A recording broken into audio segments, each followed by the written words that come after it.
Hi, my name is Rabbi Wyne. Have you ever felt so sad, so down, almost overwhelmed with grief that you wanted to cry and you couldn't even cry because you were overwhelmed? Well, Judaism has a mechanism for coping and dealing with that kind of sadness. And if a person deals with it properly, then they can actually learn to live their life in a much more joyful state than they ever have before. The way we do this is by celebrating, so to speak, really observing the day of Tisha B'Av, the 9th day of the Jewish month of Av. It is a day of national mourning for the Jewish people, where we focus on all of the horrible things that have ever happened in the Jewish people, and where we reflect on those difficult things that have occurred in our lives. We look at them, we try and make sense of it all. But the first step is by really feeling the sadness, getting into a sense of mourning. Now, the reason this day, the 9th day of month of Av, was chosen from every day in the year is that because throughout history, horrible things have happened to the Jewish people and to the world on this date. Back in the year 1313 BCE, that's when the Jewish people received the decree to wander in the desert for an additional 38 years before going to the land of Israel. In the year 423 BC, that's when the first temple, the cornerstone of religious and political life in the Jewish people, which resided in Jerusalem, it was destroyed. Later on, the year 69 CE, that's when the second temple also was destroyed on the 9th day of the month of Av.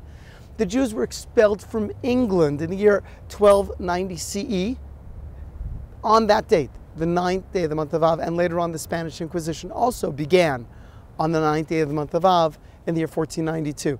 In the year 1914, that's when the beginning of the First World War happened, and that's when Germany declared war on the 9th day of the month of Av. It's a horrible day for Jews and a horrible day for the entire world. So therefore, what we do is we try and gather all of our emotions together, and we force our way into being sad.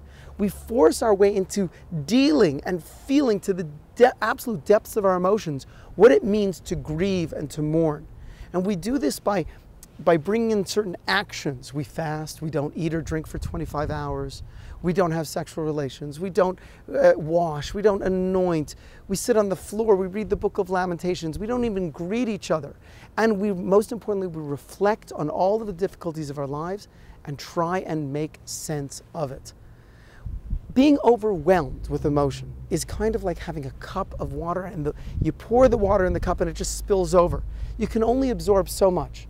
By pushing ourselves into a state of sadness and then trying to make sense of the difficulties in our lives, we actually expand the cup. We go from a tall to a grande to a venti. And when we are able to do that with sadness, then we're able to do that with happiness and joy as well.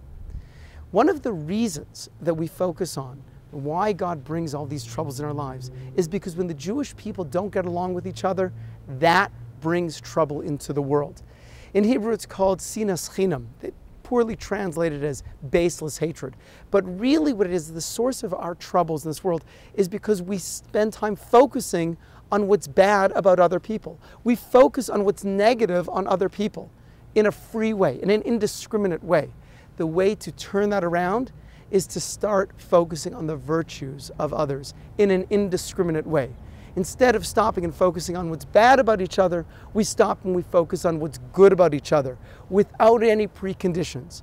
When we do that, we're able to lift ourselves up out of the cup of sadness and place ourselves in a cup of happiness.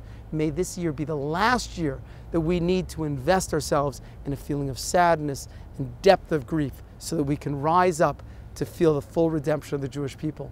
And finally, the Talmud tells us that anyone who refuses to mourn over the destruction of the Jewish people, with the difficulties that we experience, that person will be prevented from rejoicing in our redemption.